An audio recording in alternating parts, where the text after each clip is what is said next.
In this video, we'll add a CSS outline to an element and see exactly how it's different from a border.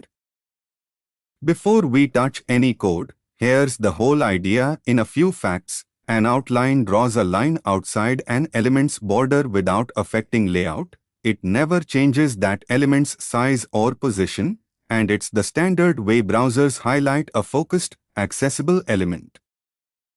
Starts a rule for the demo box. Gives the box a normal, solid dark border as a baseline to compare against. Adds a separate dashed orange outline outside that border. Pushes the outline 4 pixels further out, leaving a visible gap between border and outline. Closes the box rule.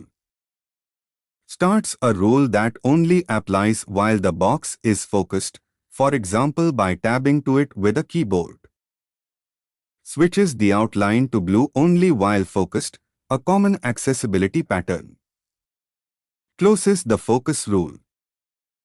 The outline sits entirely outside the border and never touches the box's actual size, unlike making the border wider would and outline offset pushes it even further out, leaving a clean visible gap. Outline is drawn outside the border and never changes an element's size. Outline offset adds a gap between the border and the outline. Outline is the standard way to show keyboard focus for accessibility. Try adding a dashed outline to a button on your own page and compare it to just making the border wider.